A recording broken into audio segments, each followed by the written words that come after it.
Vous êtes-vous déjà demandé pourquoi vous continuez à respirer, à vous sentir vivant? Pensez-vous que c'est une coïncidence si votre cœur continue de battre? Ce n'est pas le cas. Vous n'êtes pas ici par hasard. Vous êtes ici parce que Dieu l'a voulu. Lui, qui ne se trompe jamais, a décidé que ce n'est pas encore votre heure. Il y a quelque chose en vous, quelque chose que vous seul pouvez offrir. Le ciel ne vous a pas oublié. Au contraire, il vous appelle. C'est la voix de Dieu, douce mais persistante, qui murmure à votre âme. Je n'en ai pas fini avec toi. Car en vous, il y a un dessein intact, une tâche en attente, une mission que le ciel a écrite pour vous avant même votre naissance. Et tant que vous respirez, cet appel demeure. Je sais que parfois, il est difficile de croire cela. Je sais qu'il y a des nuits où le silence semble crier plus fort que n'importe quel bruit. Je sais qu'il y a des jours où tout semble répétitif, où le temps semble avoir perdu sa saveur. Vous avez traversé des pertes qui vous ont brisé intérieurement. Les personnes que vous aimiez, celles que vous pensiez être là jusqu'à la fin de votre vie, sont parties. Vos enfants ont grandi, sont partis, et un nouveau silence règne dans votre maison, un écho douloureux. Et bien sûr, vous l'avez ressenti. Votre corps semble lourd, vos os vous font mal, et vous pensez « Mon temps est infini, je n'ai plus rien à offrir ». Mais je veux que vous vous arrêtiez un instant. Écoutez attentivement. Et si je vous disais que vous avez tort? Et si ce que vous pensiez être la fin était en réalité le début de quelque chose de nouveau? Et si Dieu n'en avait pas fini avec vous? Car même si le monde pense que vous avez tout donné, Dieu dit « Tu ne fais que commencer ». Oui, vous avez bien entendu. Aujourd'hui, vous allez comprendre pourquoi Dieu vous maintient en vie, malgré les blessures, malgré l'épuisement, malgré les erreurs que vous avez commises et malgré les nombreuses larmes. Il y a encore une mission pour vous, car Dieu n'est pas un tireur imprudent. Notre Dieu est un Dieu qui restaure, qui élève, qui réutilise ce que les autres ont rejeté. Et même si vous pensez ne plus être digne, Dieu voit encore en vous quelque chose que personne d'autre ne peut voir. Il voit un cœur brisé, mais non abandonné. Il voit une foi purifiée par chaque larme. Il voit votre voix, peut-être faible, mais capable de réconforter quelqu'un qui traverse la même chose que vous. Alors, ne vous éloignez pas, ne vous déconnectez pas, car ce que vous êtes sur le point d'entendre peut complètement changer cette étape de votre vie. Cela peut vous donner une nouvelle force, un nouveau but. Ce qui vient ensuite ne dépend pas de votre capacité à courir ou de votre énergie. Il s'agit de savoir si vous êtes prêt à croire que Dieu est encore en train d'écrire votre histoire. Avant de continuer, je veux vous inviter à faire quelque chose de simple mais puissant. Où que vous soyez, écrivez dans les commentaires « Dieu, révèle-moi ton dessein ». Ce n'est pas une simple phrase, c'est une déclaration de foi. C'est un acte d'ouverture d'une porte, une main tendue vers le ciel. Et chaque fois que vous l'écrivez, vous aidez ce message à atteindre plus de cœurs qui en ont besoin. Maintenant, prenez une profonde inspiration. Sentez l'air remplir vos poumons. Cette respiration est un cadeau. C'est un signe clair que Dieu continue de souffler la vie en vous. Êtes-vous prêt à découvrir pourquoi? Alors, commençons. Quand vous atteignez 60 ans, le silence peut devenir quelque chose qui vous submerge. Ce n'est pas toujours facile. Certains jours semblent lourds, certaines nuits semblent vides. Le mystère du passé commence à battre dans nos âmes comme un tambour, nous rappelant ce qui était, ce que nous n'avons pas fait, ce qui ne reviendra jamais. Et ces souvenirs sont parfois plus douloureux que les joies que nous avons obtenues. Mais, et si ce silence n'était pas une résignation? Et si ce silence était l'endroit où Dieu prépare quelque chose de nouveau, quelque chose de grandiose? Moïse a compris ce silence. Après avoir grandi dans le luxe de l'Égypte, après avoir eu une place dans le palais, il s'est retrouvé dans le désert. Pas pour des jours ou des mois, mais pour 40 ans. 40 ans à garder des moutons, 40 ans où la voix de Dieu semblait s'être tue, 40 ans où chaque pas lui rappelait qu'il avait échoué, qu'il avait fui, qu'il avait commis une erreur qu'il ne savait pas comment réparer. C'est au milieu de cet endroit oublié, au cœur du désert, que Dieu a décidé de parler à Moïse. Oui, juste au moment où tout semblait fini, quand sa vie n'avait plus de sens ni de direction. Exode 3:11 nous raconte ce moment puissant. Moïse, fatigué et usé, voit un buisson ardent qui ne se consume pas, et de là, il entend la voix de Dieu. Ce n'était pas n'importe quelle voix, c'était un appel direct, clair, qui le faisait trembler intérieurement. Un appel qui lui rappelait que, bien que le monde l'ait oublié, le ciel ne l'avait pas fait. Mais regardez sa réaction.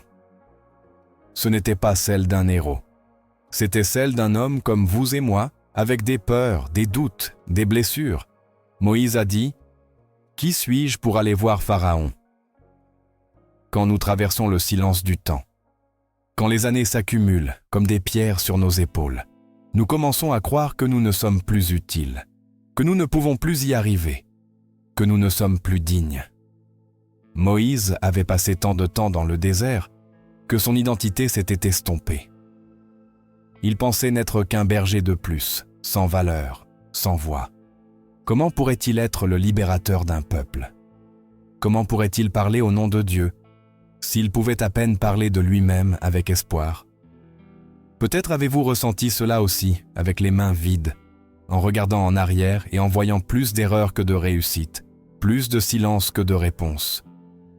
Mais écoutez ceci, Dieu ne gaspille pas le silence. Il utilise le désert pour préparer l'âme. Il attend que le bruit de la jeunesse s'estompe pour parler à nos cœurs. Dieu n'a pas appelé Moïse quand il était fort et puissant en Égypte. Il l'a appelé quand il n'avait rien, quand il était brisé. Et c'est là, dans sa faiblesse, qu'il a reçu une mission éternelle. Parfois, Dieu attend que nous lâchions tout pour nous remplir de ce qui compte vraiment. Avez-vous l'impression de regarder vos mains et de vous demander s'il reste quelque chose à faire? Les jours vous semblent-ils une répétition dépourvue de sens? Le silence vous enveloppe-t-il comme une lourde couverture? Peut-être est-ce le moment précis pour écouter Dieu, car il continue de parler, pas avec des tonnerres ou des éclairs, mais avec un murmure. Un murmure au milieu de votre cœur qui dit « Tu respires encore parce qu'il y a encore un dessein en toi ». Moïse a dû enlever ses sandales, non pas parce que le sol était spécial en soi, mais parce que la présence de Dieu l'avait rendu sacré. Et aujourd'hui, peut-être que Dieu vous demande d'enlever quelque chose aussi, de laisser derrière vous les souvenirs douloureux, les erreurs qui vous pèsent, les peurs qui vous paralysent. Car là où vous êtes maintenant, cet endroit qui semble vide est sacré. C'est l'endroit où Dieu veut vous parler comme jamais auparavant. Et quand Moïse a douté de lui-même, Dieu ne lui a pas reproché son passé ni rappelé ses échecs. Il lui a fait une promesse. « Je serai avec toi ». C'est ce que fait Dieu quand vous êtes plus âgé, quand vous sentez que vous avez déjà donné le meilleur de vous-même. Il vient et vous dit que vous pouvez encore conquérir, car même si votre corps peut se fatiguer, votre esprit devient plus fort.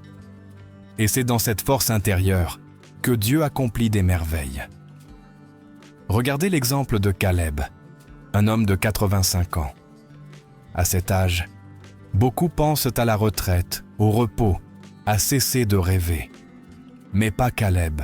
Il s'est levé avec courage et a dit « Donne-moi cette montagne ». Josué 14:11. Pouvez-vous imaginer cela? Un homme âgé qui avait vu tous ses amis mourir dans le désert, qui avait vécu des rébellions, des déceptions, des découragements, mais qui n'avait jamais perdu sa foi. Caleb avait reçu une promesse 45 ans plus tôt. Il était l'un des 12 espions qui avaient exploré la terre promise. Alors que les autres voyaient des géants, lui voyait des promesses. Alors que les autres étaient remplis de peur, lui était rempli d'espoir. Mais cette foi n'a pas été récompensée immédiatement. Caleb a attendu, et ce n'était pas facile. Jour après jour, année après année, il a vu sa génération s'éteindre. Et pourtant, il était resté ferme, les yeux fixés sur la promesse de Dieu. Car quand vous croyez vraiment, Vous apprenez à attendre, même si cela fait mal, même si cela coûte, même si rien ne semble se passer. Peut-être avez-vous attendu aussi. Peut-être que des années ont passé, et cette promesse que vous ressentiez dans votre jeunesse ne s'est pas encore réalisée. Mais si Caleb a attendu 45 ans, vous aussi, vous pouvez continuer à croire. Car le Dieu de Caleb est le même Dieu qui vous parle aujourd'hui, et il ne faillit jamais. Il n'arrive jamais en retard. Il accomplit toujours. Chaque matin, Caleb se réveillait avec la même question dans son cœur. Quand viendra le jour où je verrai la promesse de Dieu s'accomplir? Ce n'était pas un doute né de la peur, mais d'un désir profond. Des années et des années ont passé, et pourtant, sa foi est restée vivante. Elle n'a pas flétri comme des feuilles en automne, ni disparu comme une flamme dans le vent. Et savez-vous pourquoi? Parce que Caleb n'a pas laissé le passage du temps tuer son espoir. Il n'a pas permis aux rides de sa peau de parler plus fort que la voix de Dieu dans son cœur. Chaque ligne sur son visage était un rappel que le Seigneur avait été fidèle. Et enfin, ce jour est arrivé. Il avait 85 ans lorsqu'il s'est présenté devant Josué. Beaucoup à cet âge demanderaient une chaise confortable et un coin tranquille pour se reposer. Mais pas Caleb. Il n'a pas demandé cela. Il n'a pas cherché un endroit pour se retirer ou une ombre pour attendre la mort. Non. Caleb a demandé une montagne. Oui, une montagne, pas n'importe quelle terre, mais Hébron elle-même, remplie de géants, d'ennemis puissants et de défis énormes. Cet endroit que les autres craignaient, Caleb l'a réclamé. Il s'est levé et a dit avec détermination, « Je suis aussi fort aujourd'hui que le jour où Moïse m'a envoyé. » Mais cette force n'était pas physique, c'était quelque chose de plus profond. C'était une force née dans l'âme. C'était la force d'une foi mature, forgée par le temps, par les épreuves, par de longues attentes. C'est la foi que Dieu recherche. Une foi qui ne dépend pas du corps, mais de l'esprit. Une foi qui reste ferme quand les années pèsent lourd. Une foi qui survit aux longues attentes, qui ne renonce pas lorsque les calendriers passent sans réponse. C'est la foi qui dit « Je suis toujours là, Seigneur. Je crois encore en ta parole. » C'est la foi de Caleb, la foi qui endure, qui tient bon, qui avance, peu importe à quel point la promesse semble lointaine. Peut-être que vous vous sentez comme Caleb aujourd'hui. Des années ont passé et la promesse ne s'est pas encore réalisée. Peut-être êtes-vous fatigué, épuisé, avec une âme qui traîne des pieds. Peut-être pensez-vous qu'il n'y a plus rien à espérer, plus d'héritage à réclamer. Mais écoutez attentivement, Dieu n'a pas changé.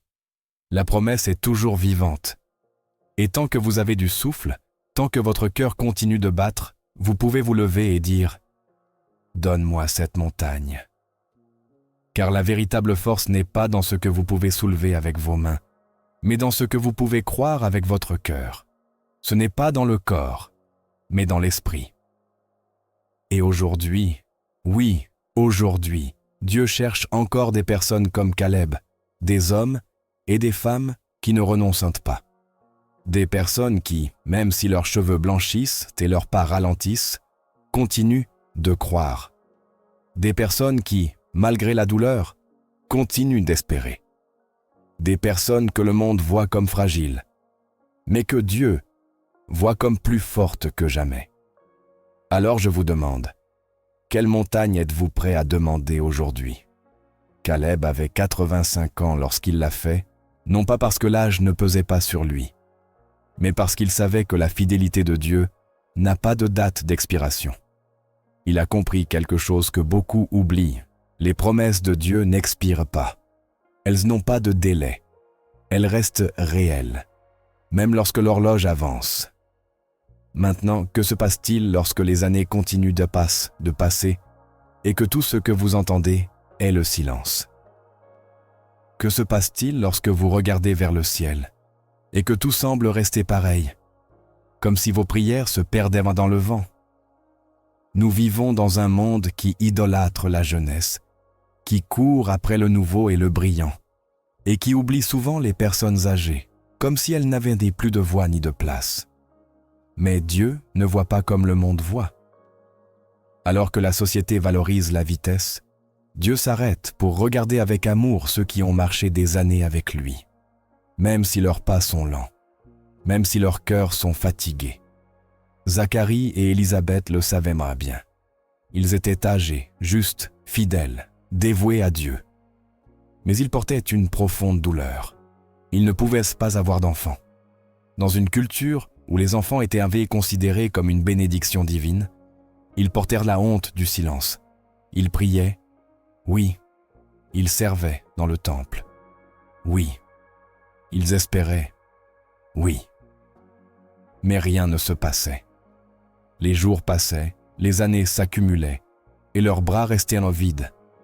Ils rentrèrent chez eux, voyant d'autres parents avec leurs enfants, tout en se demandant si Dieu les avait oubliés. Et au milieu de cette longue attente, ces prières qui semblaient ne pas trouver de réponse, des voix sombres ont commencé à leur parler, murmurant « Dieu ne t'entend plus. Il t'a oublié. » Peut-être avez-vous entendu ces voix aussi. Peut-être avez-vous ressenti cette même douleur. Mais un jour, sans prévenir, au moment le moins attendu, quelque chose s'est produit. Quand l'espoir humain était épuisé, quand Élisabeth était considérée comme stérile et que Zacharie avait cessé de demander l'impossible, Dieu a envoyé un ange, pas pour consoler avec des mots doux, mais pour annoncer quelque chose d'impossible. Ta prière a été entendue. Ta femme Élisabeth te donnera un fils. Ce fils ne serait pas n'importe quel enfant.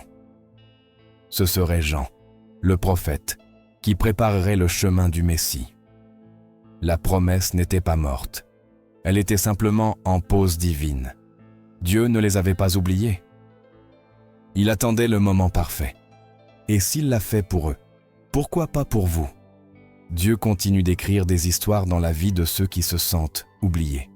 Car à ses yeux, les années ne sont pas une limite. Elles sont le terrain parfait pour des miracles. Tout comme il l'a fait avec Caleb, tout comme il l'a fait avec Zacharie et Élisabeth, il peut le faire avec vous. Il suffit de continuer à croire. Il suffit de garder votre foi vivante. Car au moment le moins attendu, Dieu peut envoyer sa réponse. Et ce qui semblait être une fin peut être le début de l'accomplissement d'une promesse éternelle. Ce n'était pas n'importe quelle parole qui venait du ciel. Ce n'était pas un simple réconfort pour apaiser un cœur fatigué. C'était une promesse qui a bouleversé tout le cours de leur vie, et plus encore, de l'histoire.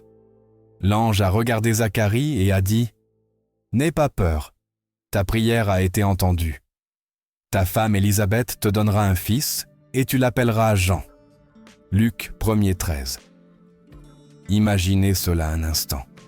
Des années et des années d'attente, des décennies de silence, des prières qui semblèrent de s'évanouir dans le vent, et soudain, Dieu se manifeste. Il interrompt l'ordinaire et transforme tout avec un seul mot. Mais ce qui est le plus frappant, ce n'est pas qu'ils aient eu un fils, c'est que ce fils serait la voix qui crie dans le désert, l'annonciateur de l'arrivée du Sauveur.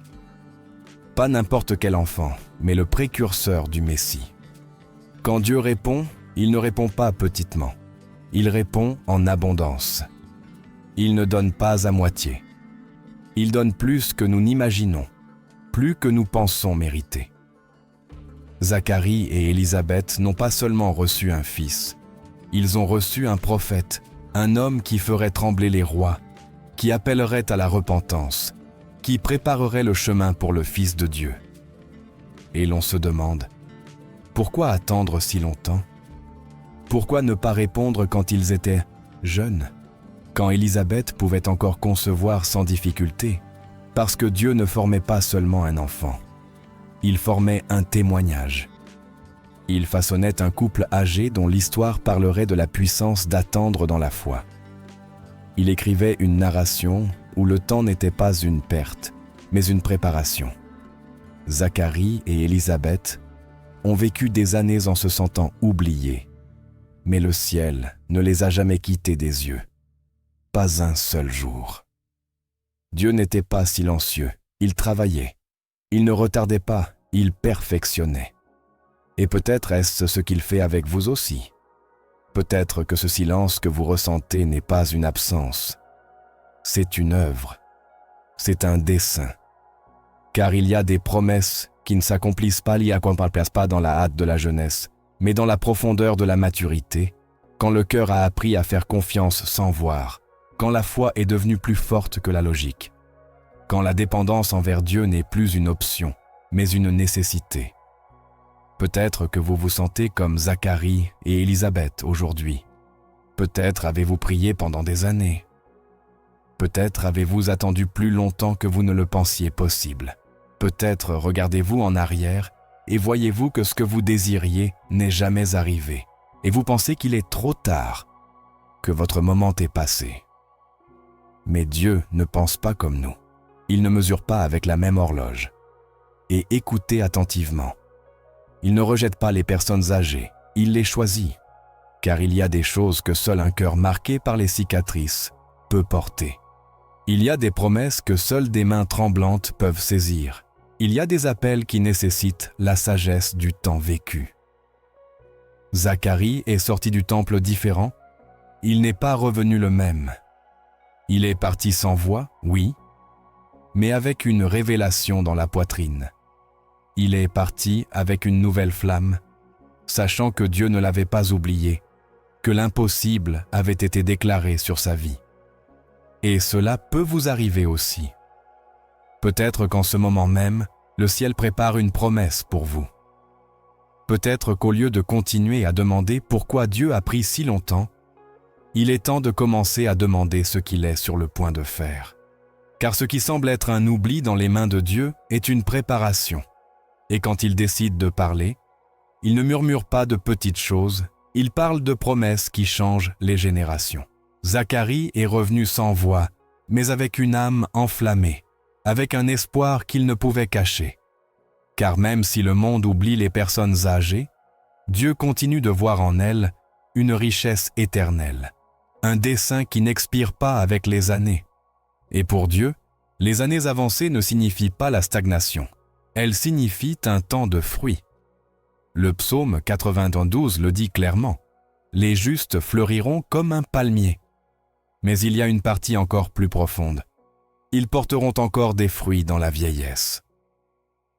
Quelle promesse merveilleuse!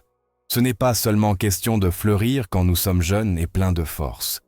Dieu attend aussi des fruits quand le corps ne répond plus de la même manière, quand les mains tremblent, quand il est difficile de se lever. Car à ce moment, le fruit change. Le fruit de la jeunesse est rapide, visible, vigoureux. Mais le fruit de la vieillesse est différent. C'est un fruit profond, un fruit arrosé de larmes, un fruit qui a résisté aux tempêtes de la vie, un fruit qui porte la saveur de la patience. C'est comme cet arbre qui ne se presse pas, comme le palmier. Alors que d'autres arbres poussent rapidement et se brisent à la première tempête, le palmier pousse lentement mais sûrement. Ses racines s'enfoncent profondément, cherchant l'eau là où d'autres ne peuvent pas atteindre. Et quand il fleurit enfin, son fruit est doux, résilient, abondant. Ainsi est votre vie. Peut-être que d'autres ont fleuri avant vous. Peut-être avez-vous vu beaucoup réaliser leurs rêves pendant que vous continuiez d'attendre. Mais vos racines sont plus profondes. Vos prières sont plus constantes. Vos larmes sont plus sincères. Et quand votre temps viendra, ce fruit portera le poids de l'éternité. Car le fruit qui vient des années vécues, des nuits sans sommeil, de la fidélité sans applaudissements, est le fruit qui touche les générations. Ne vous comparez pas, ne renoncez pas, ne pensez pas qu'il est trop tard. Dieu continue d'écrire dans votre histoire. Même dans la vieillesse, vous porterez des fruits. Car tant qu'il y a du souffle en vous, Dieu continue de travailler. Et ce que vous êtes sur le point de voir pourrait être la plus grande chose que vous ayez jamais vécue. Il n'en a pas fini avec vous. Il ne fait que commencer. Les racines d'un palmier ne poussent ni pas rapidement ni en surface. Elles s'enfoncent lentement, cherchant l'eau dans les parties les plus profondes de la terre. là où d'autres arbres ne peuvent pas atteindre. Et quand il fleurit enfin, son fruit n'est pas n'importe quel fruit. Il est abondant, doux, fort. Ainsi est la vie d'une personne juste qui a marché avec Dieu pendant de nombreuses années. Peut-être qu'à l'extérieur, il semble que rien d'extraordinaire ne s'est produit, que tant d'années de prière, de service et de dévotion n'ont pas donné de résultats. Mais pendant que le monde est distrait à regarder le visible, Dieu travaille dans l'invisible. Il renforce vos racines. Il cultive en vous une foi plus profonde, une confiance qui ne se brise pas, une dépendance totale envers son amour. Et quand le temps viendra, quand Dieu dira « maintenant », cette personne juste commencera à porter des fruits qui ne s'effacent pas avec le temps. Ce sont des fruits que les autres ne peuvent ignorer. C'est comme cette grand-mère dont une seule prière change le cours d'une famille. Comme ce grand-père dont les paroles sages peuvent relever un jeune sur le point d'abandonner. Ce fruit nourrit les générations, renforce les jeunes et offre de l'ombre à ceux qui arrivent fatigués du chemin. Dieu ne vous a pas laissé ici juste pour regarder la vie passer. Il vous a laissé parce qu'il y a encore de la vie en vous, encore quelque chose que vous seul pouvez donner. Et ce que vous avez à offrir n'est pas moins précieux, parce qu'il arrive tard. Il est plus précieux parce qu'il vient avec le calme des années, avec la maturité de l'âme, avec la douceur d'une foi qui a été testée et qui est restée ferme. Ce n'est pas le fruit rapide de l'enthousiasme juvénile, mais le fruit profond d'une vie semée en la présence de Dieu.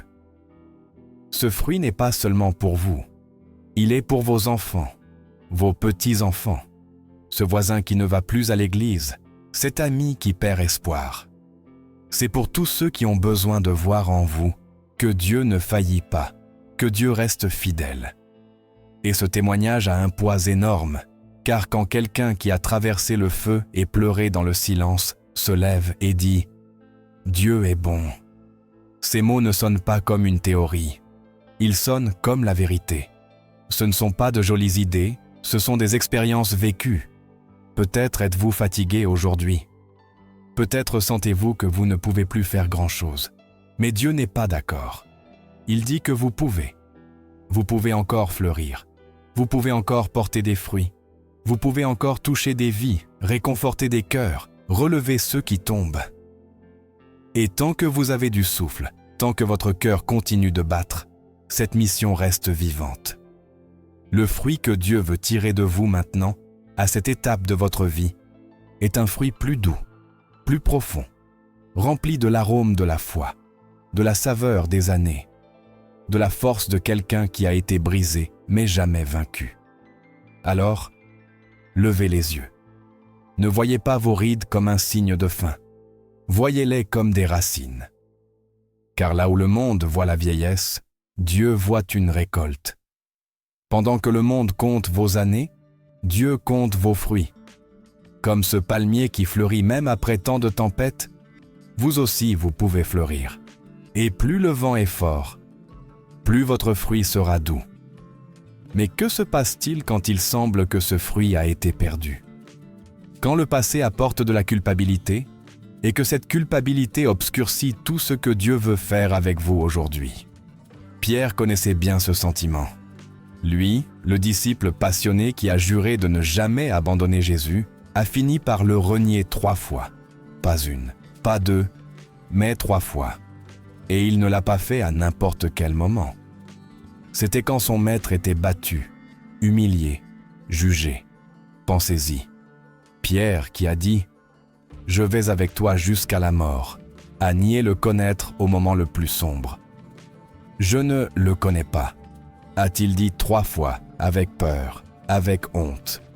Et juste après la 3e fois, ses yeux ont croisé ceux de Jésus. Ce moment l'a brisé.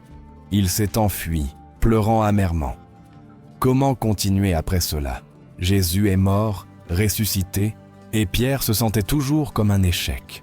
Il s'est éloigné du groupe et retourné à ce qu'il connaissait avant, la pêche, comme s'il disait « Que puis-je faire d'autre?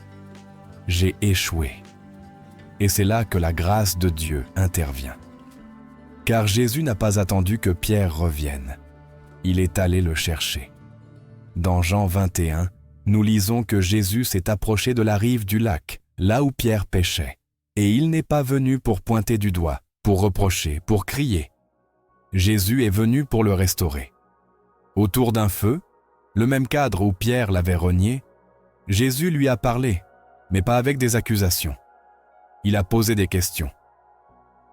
3 fois, il a demandé « M'aimes-tu » Une fois pour chaque reniement. Pierre, ému, ne savait pas quoi dire, mais il a répondu la seule chose qu'il savait.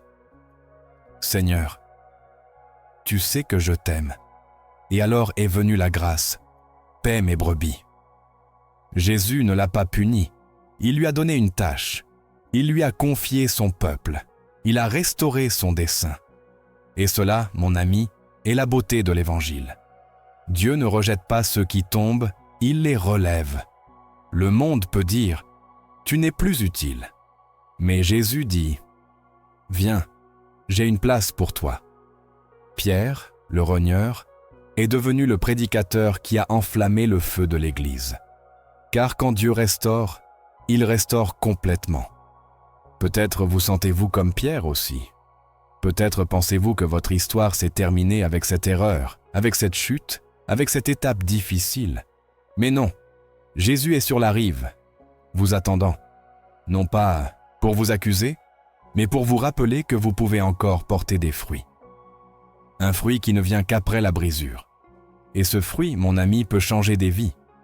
Il l'a fait par amour. Jésus s'est approché de Pierre, non pas avec des reproches, mais avec tendresse, près du feu, dans un cadre si semblable à celui où Pierre l'avait renié. Le maître n'a pas élevé la voix, n'a pas prêché un sermon, n'a pas exigé d'explication. Il a posé une question simple mais profonde. « Simon, fils de Jonas, m'aimes-tu » Pas une fois, mais 3 fois.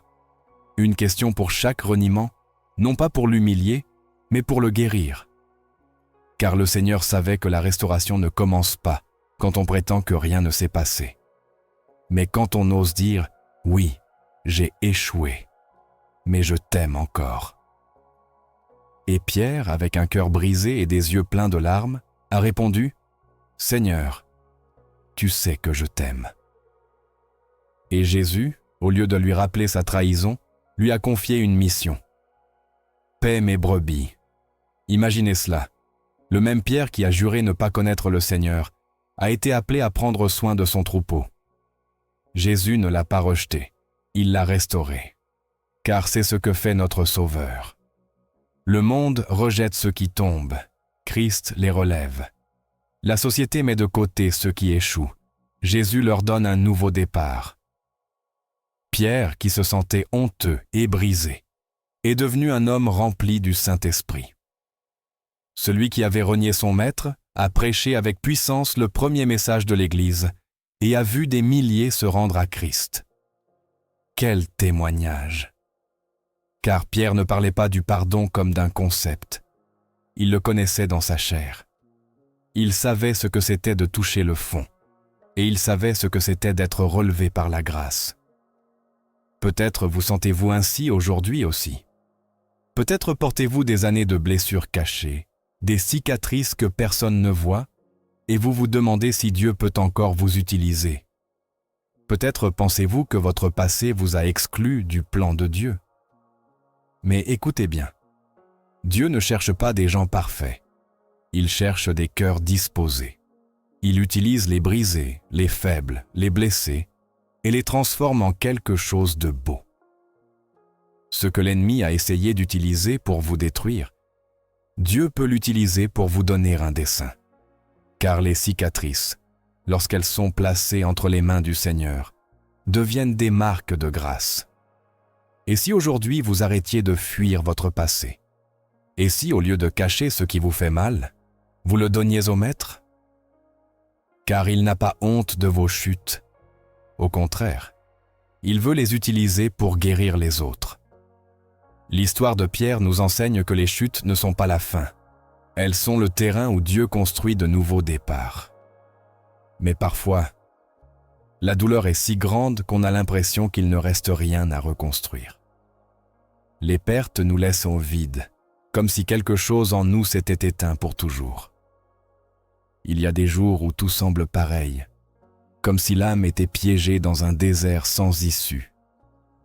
Vous marchez parmi des souvenirs brisés, comme quelqu'un qui cherche la vie parmi des ruines. C'est ainsi que Job était. Job avait tout, une famille, la santé, la richesse. Et en un clin d'œil, il a tout perdu.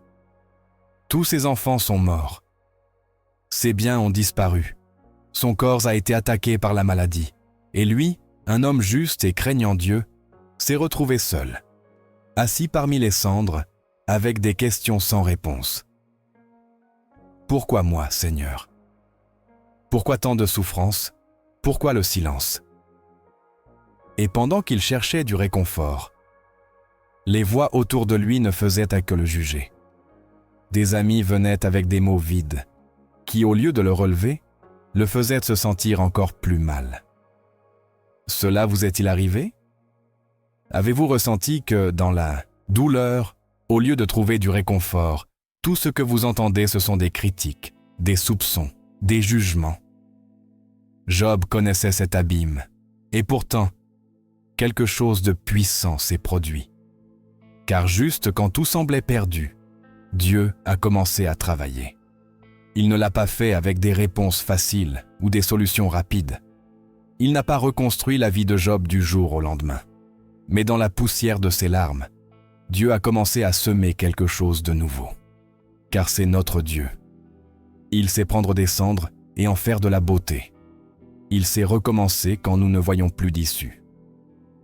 Job est l'exemple que, même si nous ne comprenons pas le pourquoi, nous pouvons faire confiance au qui. Et ce qui est un Dieu qui n'oublie pas, qui n'abandonne pas, et qui sait restaurer ce qui semblait impossible. Même si la perte est grande, même si la douleur est profonde, même si tout autour de vous semble s'effondrer, vous n'êtes pas seul. Le même Dieu qui a relevé Pierre et restauré Job peut le faire pour vous. Car dans les mains du Seigneur, ni la souffrance, ni les ruines ne sont la fin. Elles sont l'endroit où il commence à écrire quelque chose de nouveau. Avez-vous déjà eu l'impression de tourner en rond, piégé dans un cycle de pertes qui ne finit jamais? Comme si la douleur du passé était votre ombre la plus proche, vous suivant partout, vous parlant quand tout le reste est silencieux. Et pour aggraver les choses, quand vous attendez un mot d'encouragement, tout ce que vous recevez, ce sont des phrases vides, des jugements déguisés en conseils. Peut-être que quelqu'un vous a dit « passe à autre chose », sans comprendre que votre cœur saigne encore. Mais il y a de l'espoir au milieu de cette obscurité. La parole de Dieu nous donne une lumière puissante. Job connaissait cette douleur. Il a tout perdu, enfants, biens, santé. Il était seul, couvert de cendres, avec des questions que personne ne pouvait répondre. Mais dans le dernier chapitre du livre de Job, nous trouvons quelque chose de surprenant. La restauration n'est pas venue quand tout est redevenu normal. Elle n'est pas venue quand ses doutes ont été résolus ou quand quelqu'un lui a donné des explications. La restauration est venue quand Job a pris une décision difficile, presque impossible pour un cœur blessé. Prier pour ceux qui l'avaient blessé. Job 42:10 dit « Et le Seigneur restaura la fortune de Job lorsqu'il eut prié pour ses amis. » Regardez bien, pas avant, mais après qu'il a prié pour eux. Quel détail puissant! Car souvent, ce qui empêche Dieu de guérir nos blessures n'est pas la perte elle-même, mais le ressentiment auquel nous nous accrochons. Et tant que le cœur s'accroche à la douleur, les mains se ferment aux nouvelles choses que Dieu veut donner. Mais Job a lâché prise. Job a pardonné. Job, depuis le fond de sa douleur, a choisi la grâce. Et à ce moment, le ciel s'est mis en mouvement. Dieu ne lui a pas rendu exactement ce qu'il avait perdu. Il n'a pas ramené le passé. Il lui a donné quelque chose de nouveau, une autre famille, d'autres bénédictions, un avenir plus beau que tout ce qu'il avait eu. Peut-être vous sentez-vous comme Job. Peut-être que chaque objet dans votre maison, chaque coin, chaque date, vous rappelle ce qui n'est plus là. Mais et si Dieu ne regardait pas en arrière, mais en avant? et si le ciel attendait que vous ouvriez votre cœur, non pas pour récupérer ce qui était, mais pour recevoir ce qui peut être. La véritable guérison commence quand nous décidons de donner nos cendres à celui qui peut les transformer en beauté. Job l'a fait, et sa fin a été plus glorieuse que son début. Car le toucher de Dieu ne restaure pas toujours l'ancien. Souvent, il crée quelque chose de complètement nouveau, quelque chose de meilleur, quelque chose qui ne peut naître que dans une âme qui a appris à pardonner. Mais parfois, ce qui fait le plus mal n'est pas ce que nous avons perdu, mais ce que cela remue en nous. Parfois, la douleur s'installe si profondément qu'elle éteint notre volonté de vivre. Nous ne voulons plus nous battre, nous voulons nous cacher, trouver un coin sombre où personne ne demande, où personne ne regarde. Comme quand un enfant se cache sous les draps, parce qu'il a peur. C'est ce qui est arrivé à Élie. Élie était un homme de feu. Il a vu la gloire de Dieu descendre du ciel. Il a vaincu les faux prophètes. Il a accompli l'impossible. Mais après une menace de mort, ce même prophète courageux s'est enfui, l'âme en morceaux. Il s'est caché dans une grotte, non pas parce qu'il ne croyait pas en Dieu, mais parce qu'il était épuisé. Il se sentait seul, vide, inutile. À quoi bon tout ce que j'ai fait? Pourquoi tant d'années d'efforts si tout ce qui reste est la peur et la fatigue? Cela vous est-il arrivé? Avez-vous senti qu'après avoir tout donné, la vie vous pousse dans un coin sombre, où tout ce que vous entendez, ce sont vos échecs qui résonnent dans votre esprit? Et pire encore, vous commencez à croire le mensonge de l'ennemi qui dit « Tout cela était en vain ». Mais écoutez attentivement, c'est précisément dans ce silence, dans cette obscurité, que Dieu parle le plus fort, pas avec des cris, pas avec des tonnerres, pas avec des tremblements de terre, mais avec un murmure. Un murmure qui touche là où personne d'autre ne peut atteindre. Dieu a parlé à Élie dans cette grotte, pas pour le réprimander, pas pour l'accuser. Il a parlé avec tendresse, il a dit « Lève-toi, reprends ton chemin.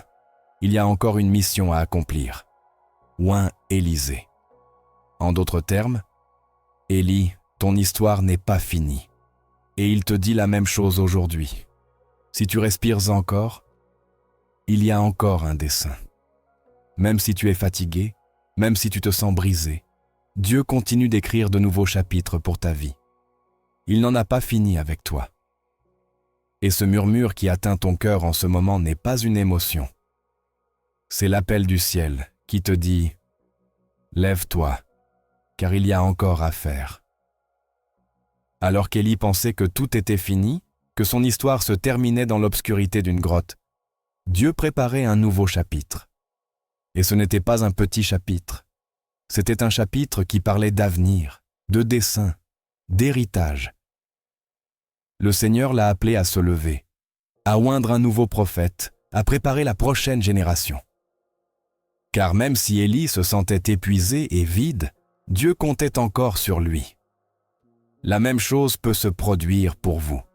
Peut-être êtes-vous dans votre propre grotte. Pas une grotte de pierre, mais une grotte de l'âme, un lieu de tristesse, de doute, de solitude. Peut-être pensez-vous que vous avez donné tout ce que vous pouviez, que ce que vous avez construit s'est effondré, que vos meilleurs jours sont derrière vous? Mais écoutez-moi. Dieu continue de parler. Il n'en a pas fini avec vous. Lève-toi. Il y a quelque chose qui t'attend. Une mission, une personne, un acte de foi que toi seul peux accomplir. Cette grotte où tu es n'est pas ta fin. C'est l'endroit où Dieu veut te rappeler que tant que tu as de la vie, il y a un Élysée qui attend d'être oint. Peut-être que tu ne le vois pas encore. Peut-être que tu ne le connais même pas. Mais ton influence, ton témoignage, ta fidélité peuvent façonner son chemin. Car aux yeux de Dieu, tu n'es pas en train de sortir, tu es envoyé. Quand tout semble atteindre sa fin, c'est souvent le moment exact pour semer ce que d'autres récolteront plus tard.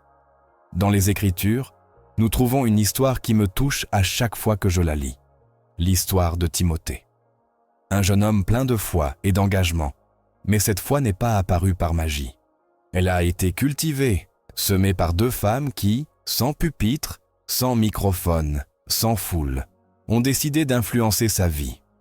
Sa mère et sa grand-mère, Loïs. Paul, dans sa lettre à Timothée, dit quelque chose de magnifique. « Je me souviens de ta foi sincère, une foi qui habitait d'abord ta grand-mère, Loïs, et ta mère, Eunice, et qui, j'en suis persuadé, habite aussi en toi. » 2 Timothée 1,5. Quel héritage puissant! Pas des richesses, pas des titres, pas des possessions. Elles lui ont laissé quelque chose de bien plus précieux, une foi vivante, une confiance ferme en Dieu. Elles n'avaient même pas besoin de parler dans les places publiques ou d'être reconnues dans les synagogues. Elles ont semé la foi dans le quotidien, dans les histoires du coucher, dans les prières au pied du lit, dans les conseils tendres pendant les jours difficiles. Et savez-vous ce qui s'est passé avec cette graine? Elle a fleuri et porté des fruits dans la vie d'un homme qui est devenu l'un des leaders les plus fidèles de l'Église primitive. Aujourd'hui, vous pouvez faire de même. Peut-être ne ressentez-vous pas la force pour de grandes conquêtes. Peut-être que les jours de lutte semblent loin. Mais cela ne signifie pas que votre influence est terminée. Peut-être que votre mission maintenant est de façonner, d'accompagner, de prier, d'inspirer, de laisser une marque qui ne s'efface pas avec les années. Un héritage spirituel ne se construit pas avec des discours éloquents ou des actes spectaculaires. Il se construit dans la simplicité, dans une conversation avec un petit enfant curieux, dans une prière solitaire dans la cuisine, dans un témoignage silencieux de fidélité, même lorsque les forces s'amenuisent. Le monde parle d'héritage matériel, de biens et de possessions. Mais le royaume de Dieu parle d'un autre héritage, une foi qui se transmet, une lumière qui ne s'éteint pas, une graine qui fleurit quand personne ne la voit. Et le plus beau, c'est que vous n'avez pas besoin de faire quelque chose de grandiose aux yeux du monde. Loïs et Eunice l'ont fait à la maison, avec un petit garçon qui écoutait plus qu'il ne semblait, qui observait, qui apprenait, qui chérissait chaque mot, chaque prière. Et cela a changé son destin. Ce que vous semez aujourd'hui peut changer le destin de quelqu'un d'autre. Ne l'oubliez pas, car dans les mains de Dieu, le petit devient éternel. Alors, posez-vous la question. Qui dans votre vie a besoin de voir votre foi en action? Qui a besoin d'entendre vos mots d'encouragement? Qui est ce Timothée qui attend silencieusement que quelqu'un lui montre le chemin? Tant que vous avez du souffle, vous avez encore du temps pour enseigner, guider, semer, préparer le terrain où d'autres marcheront après vous. Votre héritage n'est pas terminé, il ne fait que commencer. Et Dieu veut utiliser chacun de vos jours pour laisser une marque qui transcende les générations. Timothée n'est pas devenu un homme de Dieu par hasard. Sa foi n'est pas apparue de nulle part. Elle a été façonnée dès l'enfance par les prières sincères de sa grand-mère Loïs et les enseignements fermes de sa mère Eunice. Elles n'étaient pas célèbres ni n'occupaient des positions importantes, mais elles ont laissé un héritage qui a traversé les générations. Et maintenant, je vous demande, que se passe-t-il quand le corps n'a plus la force d'enseigner ou de parler comme avant? Que se passe-t-il quand tout ce qu'il semble rester, c'est prier? Mon ami, c'est là que commence le vrai pouvoir. Car quand vous ne pouvez plus faire de grandes choses avec vos mains, vous pouvez élever de grandes prières avec votre cœur. Je me souviens de Doña Rosa, une femme simple du sud du Mexique, veuve depuis des années, qui ne pouvait plus marcher facilement ni quitter sa maison. Mais chaque matin, avec sa Bible ouverte sur ses genoux, elle priait pour ses petits-enfants, ses voisins, les missionnaires. Personne ne le voyait, mais le ciel, oui. Cette femme a transformé des vies depuis sa chaise. Et cette histoire me rappelle une autre femme dans la Bible, nommée Anne. Anne était âgée, veuve depuis sa jeunesse, sans enfant ni famille autour d'elle. Mais au lieu d'abandonner, elle a fait du temple sa maison et de la prière sa mission. Elle n'avait pas de pupitre, pas de public, pas de foule, pas de réseaux sociaux. Mais elle avait un autel et un Dieu qui écoute. Jour après jour, Anne allait au temple. Peut-être que certains pensaient qu'elle perdait son temps, mais le ciel ne pensait pas ainsi. Chaque prière qu'Anne prononçait était comme une graine jetée dans le ciel, attendant son moment pour porter du fruit. Et ce moment est arrivé. Un matin comme les autres, alors qu'elle priait comme toujours, une jeune mère est entrée avec un bébé dans les bras.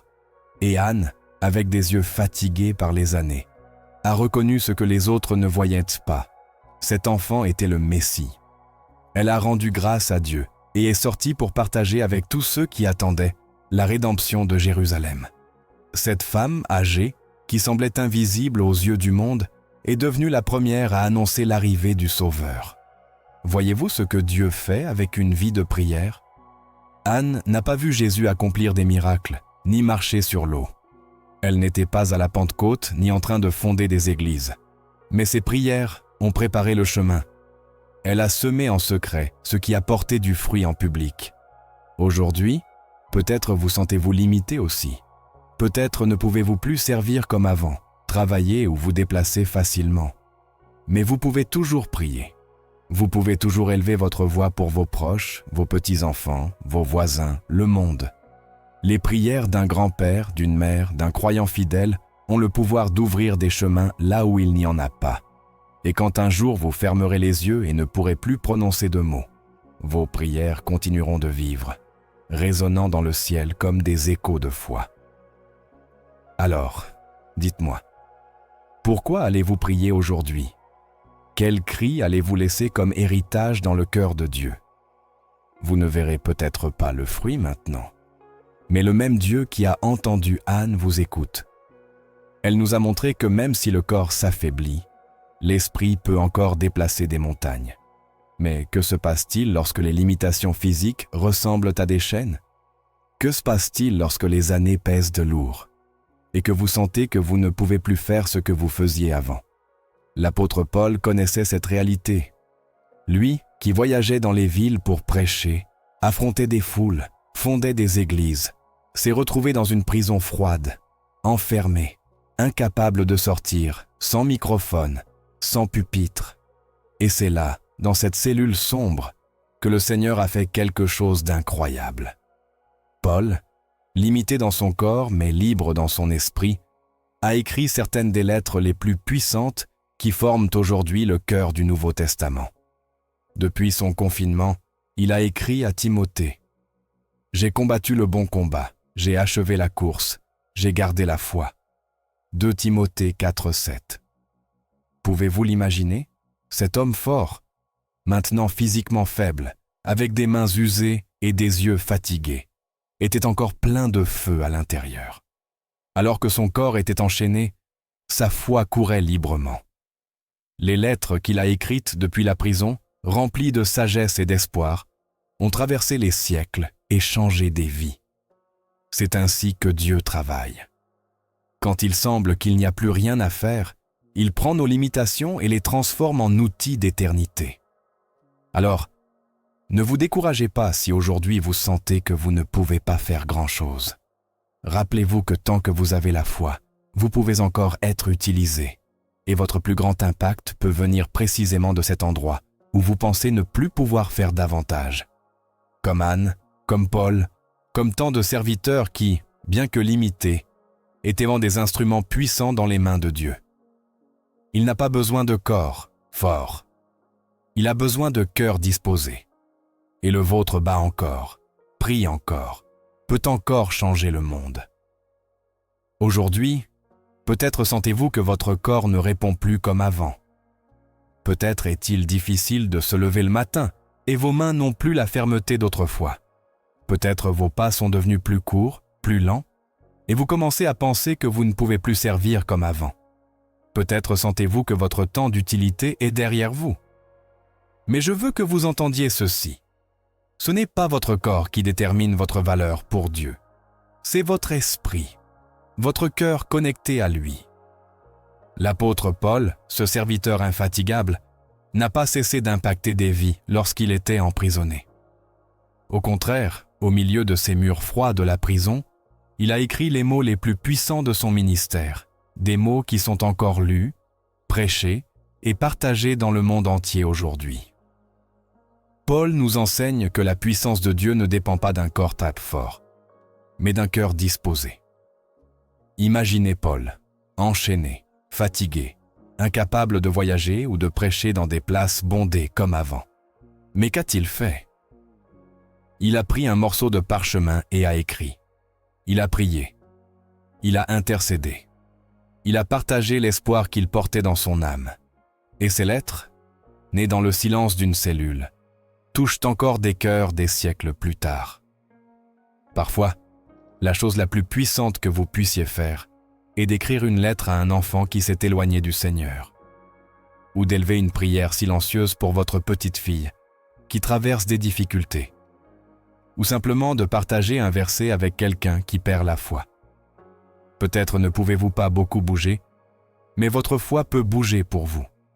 Peut-être n'avez-vous pas la force de marcher, mais vos mots peuvent voyager là où vos pieds ne peuvent pas plus aller. Dieu n'en a pas fini avec vous. Votre esprit est encore une source de bénédiction. Et depuis cet endroit où vous vous sentez limité, vous pouvez continuer à semer, à construire, à laisser une marque. Qu'êtes-vous prêt à donner depuis votre propre faiblesse? Car pendant que vous voyez des limitations, Dieu voit une porte ouverte. Pendant que le monde voit un corps vieillissant, Dieu voit une âme disposée. Dans ses mains, même les chaînes deviennent des instruments de rédemption. Paul l'a vécu, et vous pouvez le vivre aussi. Maintenant, peut-être que quelque chose d'autre se passe. Vous regardez autour de vous et voyez les autres avancer. Vous voyez des jeunes courir d'un endroit à l'autre, accomplir des choses, construire des ministères, apparaître partout. Et vous vous demandez, « Et moi? N'ai-je plus ma place dans tout cela ?» Et vous commencez à vous comparer. Vous vous sentez petit, invisible, comme si vous n'aviez rien à contribuer. Mais écoutez, car ceci est important. La comparaison est un piège. Elle vole votre paix, votre gratitude. Elle vous fait oublier que Dieu a un dessein unique pour vous, différent des autres. Rappelez-vous ce qui s'est passé à l'époque du prophète Samuel. Israël cherchait un roi. Il voulait être quelqu'un de fort, grand, imposant. Quand Samuel est arrivé chez Jessé, tout le monde pensait que le choisi serait Eliab, l'aîné, le plus impressionnant. Mais Dieu l'a rejeté et a dit quelque chose que nous devons graver dans nos cœurs. L'homme regarde à l'apparence, mais l'Éternel regarde au cœur. 1 Samuel 16, 7. Tout le monde ignorait David, le plus jeune, le garçon berger dans les champs, inaperçu. Mais Dieu l'avait vu. Il connaissait le cœur de David, un cœur humble, fidèle, disposé à obéir. Peut-être vous sentez-vous comme David avant qu'il ne soit loin, comme si tout le monde autour de vous est occupé à accomplir des choses, pendant que vous êtes laissé de côté. Peut-être pensez-vous que les années vous ont laissé derrière. Mais le Seigneur ne mesure pas votre valeur par votre âge, votre force ou votre emploi du temps chargé. Il regarde votre cœur, et si ce cœur dit encore « Me voici, Seigneur, utilise-moi », alors il l'entend, car chaque étape de la vie a son appel. Quand vous étiez jeune, Dieu attendait votre énergie. Maintenant, il attend votre sagesse, votre prière profonde, votre guidance patiente, votre témoignage silencieux qui parle plus fort que 1000 sermons. David a été oint roi alors que ses frères le voyaient encore comme un simple garçon. Des années ont passé avant qu'il ne s'assoie sur le trône, mais Dieu l'avait choisi bien avant. Et c'est ainsi qu'il travaille avec nous. Ce que le monde méprise, Dieu le choisit. Ce que le monde oublie, Dieu le relève. Alors aujourd'hui, arrêtez de regarder autour de vous. Arrêtez de demander pourquoi les autres font plus. Levez les yeux. Car pendant que le monde applaudit les apparences, Dieu honore l'abandon du cœur.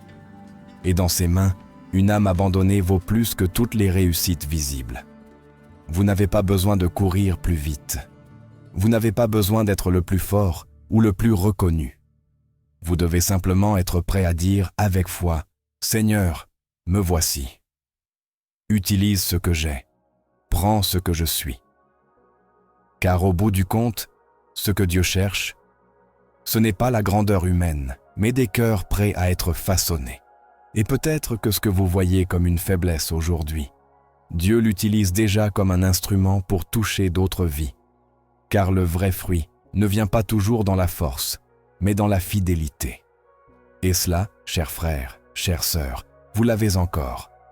Savez-vous, David n'a pas été choisi parce qu'il était le plus grand, le plus fort, ou celui qui ressemblait à un roi. Il a été choisi parce qu'il avait un cœur qui battait pour Dieu. Un cœur humble, disposé, sincère. Mais même quand quelqu'un aime profondément le Seigneur, il arrive un moment où la force s'épuise et la vision se brouille. Et cela ne signifie pas que vous avez échoué ou que Dieu vous a oublié. Cela signifie que vous êtes humain. Et cela est arrivé à Élie, ce grand prophète, celui qui a vu le feu descendre du ciel, qui a courageusement affronté les prophètes de Baal et montré que Dieu est réel, puissant et vivant. Un jour, il s'est effondré. Dans un roi 19, nous le trouvons dans le désert. Il n'était plus le guerrier du mont Carmel. Maintenant, il était un homme épuisé, brisé, avec une âme vide, plaidant pour que Dieu prenne sa vie. C'est assez, Seigneur. Prends ma vie, car je ne vaux pas mieux que mes ancêtres. 1er Roi 19:4. Pouvez-vous imaginer cette scène? Un homme qui avait vu des miracles surnaturels, maintenant allongé sous un buisson, souhaitant disparaître. Peut-être que quelque chose de similaire vous est arrivé. Vous avez tant donné, prié, servi, aimé, combattu, et aujourd'hui, vous vous sentez sans force. Votre corps est fatigué, votre âme lourde, votre esprit bas. Parfois, nous en venons à penser que c'est la fin, qu'il n'y a plus de dessein, que notre rôle dans cette histoire est terminé. Mais là, dans la poussière du découragement, Dieu se rapproche, pas avec des reproches, pas avec des sermons sévères. Dieu n'a pas réprimandé Élie pour ressentir cela. Il ne l'a pas accusé d'être faible. Au lieu de cela, il a envoyé un ange, un messager avec du pain et de l'eau, et a dit « Lève-toi et mange, car tu as encore un long voyage devant toi. » 1er Roi 19:7. Comme c'est beau. Dieu savait ce dont Élie avait besoin. Pas de théologie, pas d'instructions complexes. Il avait besoin de repos, de nourriture, de quelqu'un qui le comprenne. Et Dieu le lui a donné. Je me souviens d'un frère aîné dans la foi qui m'a dit un jour « Billy, quand je ne peux plus prier, prêcher ou aider, la seule chose que je peux faire, c'est dormir et attendre que Dieu me relève. » Et vous savez quoi? Il avait raison, car parfois, le repos fait aussi partie du plan de Dieu. Élie s'est reposé, a mangé, et ensuite a été conduit au mont Horeb, la montagne où Moïse a reçu les commandements. Là, dans une grotte sombre, Élie pensait que tout était fini. Mais Dieu a parlé de nouveau, pas dans un vent puissant, pas dans un tremblement de terre, pas dans le feu, mais dans un murmure doux, une voix faible et tranquille. Et dans ce murmure, Élie a vu de nouveau, entendu de nouveau, cru de nouveau, car le dessein n'était pas fini. Il y avait encore un Élysée à oindre, un roi à instruire, des chemins à parcourir. Aujourd'hui, peut-être vous sentez-vous comme Élie sous ce buisson, sans force, sans direction. Mais je veux vous dire que Dieu continue d'envoyer des anges, continue de fournir de la nourriture pour votre âme, continue de murmurer dans le silence. Lève-toi et mange, car il y a encore un voyage devant toi. Élie n'est pas mort dans ce désert. Il s'est levé, a marché, a accompli sa mission et a été emporté au ciel dans un char de feu. Amis, frères, sœurs, l'épuisement ne définit pas votre fin. Et quand vous pensez que tout est fini, Dieu murmure, il y a encore plus à faire. Peut-être qu'aujourd'hui, vous ne devriez pas lui demander de tout arrêter. Peut-être qu'aujourd'hui, vous devriez simplement demander de la force, une nouvelle force. Car tant qu'il continue de prononcer votre nom, votre histoire tient debout. Élie pensait que sa course était terminée, mais Dieu lui a montré qu'il y avait encore des chemins à parcourir. Et il en va de même pour les fruits. Les fruits les plus précieux n'apparaissent pas toujours au début. Ils ne germent pas dans la hâte de la jeunesse. Parfois, ils prennent du temps. Ils grandissent dans la patience, se forment dans la persévérance. Jésus l'a dit dans Jean 15, 8, « C'est la gloire de mon Père, que vous portiez beaucoup de fruits. » Et ce beaucoup de fruits n'est pas limité par l'âge, le corps ou le passage du temps. Pensez aux arbres fruitiers. Certains portent des fruits tôt, mais ces fruits durent peu. D'autres prennent des années. Leurs racines s'enfoncent profondément. Leurs branches se durcissent. Leurs feuilles résistent à la pluie, au vent, au soleil. Mais quand le temps vient, le fruit est plus doux, plus abondant, plus fort. Ainsi en est-il d'une vie en Dieu. Il y a des fruits précoces, des fruits de premier amour, d'enthousiasme. Mais il y a aussi des fruits qui ne viennent qu'après de nombreuses épreuves, de nombreuses larmes, de nombreuses pertes. Ces fruits, ceux d'une âme mature, sont ceux qui nourrissent le plus, qui durent. Regardez Abraham. Il a attendu des années pour une promesse, pas un mois, pas un an, des années. Lui et Sarah ont vieilli. La logique disait qu'il n'y avait plus d'espoir. Mais Dieu n'oublie pas ce qu'il promet. Dans la vieillesse, quand tous deux pensaient que tout était fini, Isaac est arrivé. Et cet enfant a été le début d'une grande nation. Parfois, Dieu attend pour vous donner des fruits, non pas parce qu'il ne veut pas, mais parce qu'il fait grandir vos racines, parce qu'il veut que vous soyez prêts à le porter, à en profiter, à le partager, à comprendre que ce qui prend du temps à arriver vaut plus. Et donc aujourd'hui, je veux que vous sachiez quelque chose. Si vous êtes fatigué, vous n'êtes pas seul. Si vous vous sentez vide, vous n'êtes pas un échec. Si vous avez attendu longtemps, votre attente n'est pas vaine. Car tant que Dieu continue de vous parler, même dans un murmure, c'est parce que votre fruit est encore en train de mûrir. Et ce fruit sera une bénédiction pour beaucoup. Il y a encore un voyage à parcourir. Il y a encore un dessein à accomplir. Il y a encore plus à donner. Dieu n'en a pas fini avec vous. Les années ont passé, et avec elles, beaucoup de choses sont parties. Votre force n'est plus la même, et il y a des jours où l'espoir semble distant, comme s'il s'était lentement évaporé avec le temps. Mais écoutez attentivement, c'est précisément dans la vieillesse, quand tout semblait hors de portée, que Dieu a donné à Abraham le plus grand don de sa foi. Il lui a donné Isaac, pas seulement un fils, mais la semence d'une nation entière. Imaginez cela. Un homme avec un corps fatigué, avec des années d'attente derrière lui, recevant l'accomplissement d'une promesse qui semblait impossible. C'est le genre de fruit que Dieu veut donner dans votre vie maintenant. Il ne s'agit pas de faire plus de choses, de courir plus vite, ou d'accumuler des réussites comme quand vous aviez 30 ans. Il s'agit d'un fruit différent, un fruit qui dure, qui transforme, qui laisse une marque. Un fruit qui peut toucher les âmes des autres, même après que vous soyez partis. Jésus, dans Jean 15, en parle. Il se décrit comme le vrai cep, et vous et moi sommes les sarments. Et la seule façon de porter un vrai fruit est de demeurer en lui. Tout comme un sarment ne peut porter de fruits par lui-même, s'il est coupé du cep, nous ne pouvons rien faire si nous ne demeurons pas en Christ.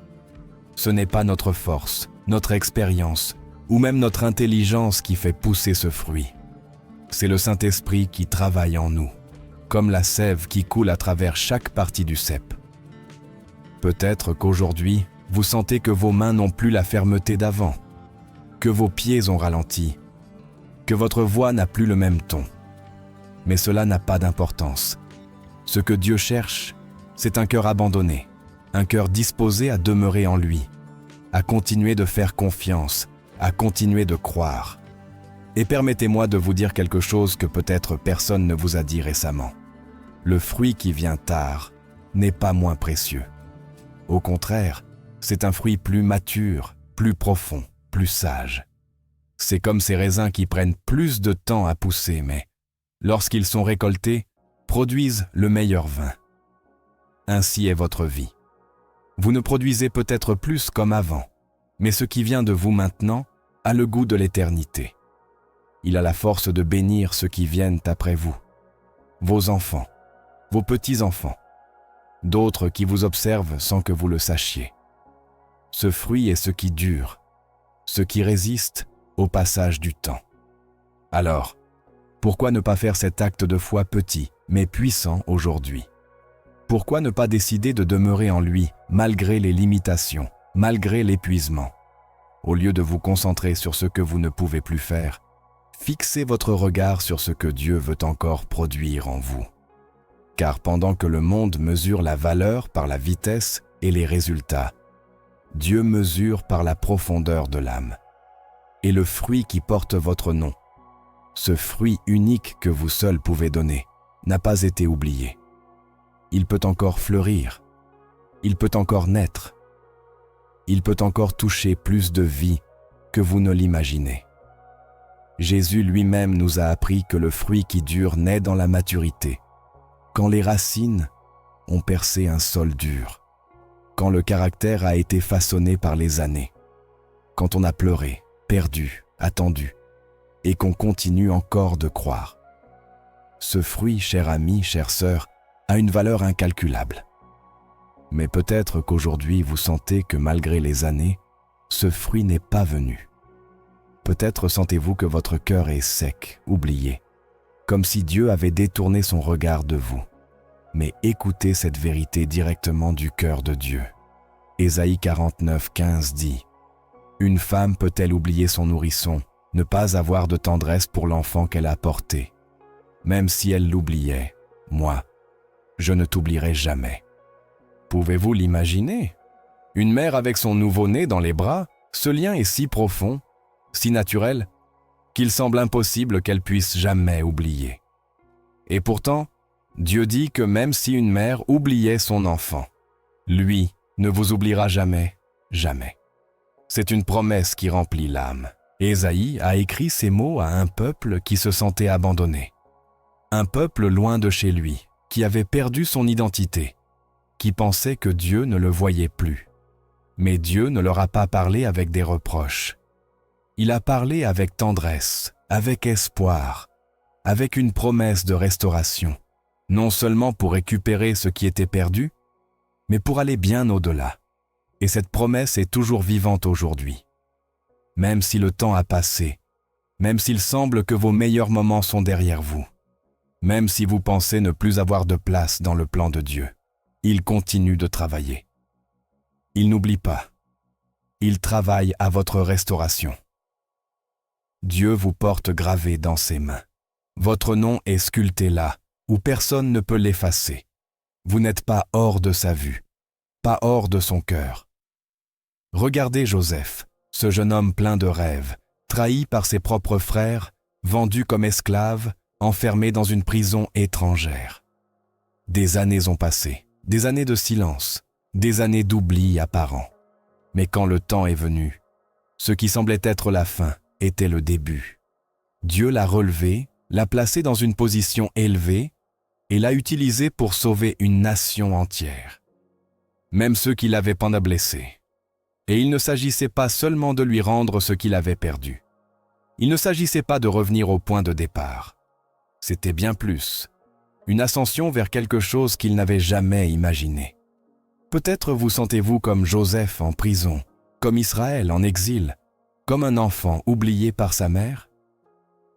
Mais aujourd'hui, Dieu vous dit, même si tout le monde t'a oublié, moi, je ne t'ai pas oublié. Même si personne ne voit ce que tu portes à l'intérieur, moi, je le vois. Je continue d'entendre tes prières. Je continue de me souvenir de chaque promesse que je t'ai faite. Car la restauration qui vient de lui n'est pas un simple retour au passé, c'est un pas en avant, vers ce qui peut être, vers un dessein plus grand que ce que vous avez rêvé. Et ce dessein est toujours debout, toujours en attente de vous. Il y a des moments dans la vie où nous sentons que tout est brisé, comme si notre cœur était un vase tombé à terre, brisé en morceaux. Nous pleurons pour ce que nous avons perdu, pour les années qui ont filé, pour les opportunités qui ont échappé à nos mains. Mais Dieu ne s'éloigne pas de ces fragments. Il se rapproche, et avec des mains tendres et fermes, il prend chaque larme, chaque année gâchée, chaque coin blessé de votre âme, et commence à construire quelque chose que vous n'auriez pas pu imaginer. Pas un simple pansement, mais une nouvelle image, pleine de dessein, de beauté et d'éternité. Et si aujourd'hui vous décidez, même avec une foi tremblante, de croire que vous n'avez pas été oublié, si aujourd'hui, au lieu de continuer à regarder ce que vous avez perdu, vous commencez à regarder ce que Dieu est sur le point de restaurer dans votre vie, alors quelque chose change. Car même si le monde met un point final à votre histoire, Dieu commence juste un nouveau chapitre. Et croyez-moi, sa restauration n'est pas comme la nôtre. Il ne rend pas simplement ce qui était perdu, il transforme. Il rend tout plus glorieux, plus profond, plus éternel. Dieu a promis de restaurer ce qui était perdu. Il l'a dit encore et encore. Et pas seulement cela. Il a promis de se souvenir de ceux qui se sentent oubliés, ceux qui regardent le calendrier et sentent que les jours n'apportent rien de nouveau. Mais alors, quand vous pensiez que tout était dit, Dieu parle de nouveau, pas avec des reproches, mais avec des promesses fraîches, pas pour fermer une histoire, mais pour en ouvrir une autre. Dans le livre de Joël, chapitre 2, verset 28, nous trouvons quelque chose qui nous coupe encore le souffle aujourd'hui. « Je répandrai mon esprit sur toute chair. Vos vieillards auront des songes. » Des vieillards qui rêvent? Ne devraient-ce pas être les jeunes qui rêvent? Ne sont-ils pas ceux qui ont de l'énergie, de la force, du temps? Mais Dieu ne pense pas comme nous. Il dit que même dans la vieillesse, il soufflera de nouveaux rêves, que nos aînés, loin d'être oubliés, seront des protagonistes, des rêveurs, des visionnaires. Alors que le monde repousse les personnes âgées sur les côtés, dans l'oubli, Dieu les appelle à se lever, à rêver de nouveau. Peu importe si vous avez 60, 70 ou 80 ans, si vous respirez, vous pouvez rêver. Si votre cœur bat, il y a encore un dessein. Regardez Moïse. Il avait 80 ans quand il a entendu Dieu pour la première fois dans un buisson ardent. 80 ans. Il avait quitté l'Égypte, perdu son statut, sa force, sa réputation. 40 ans dans le désert, dans l'anonymat. Mais ce jour-là, quand le feu ne consumait pas le buisson, Dieu a parlé. Et Moïse ne terminait pas son histoire, il la commençait. Quelle histoire ce fut? Ou pensez à Abraham, 99 ans.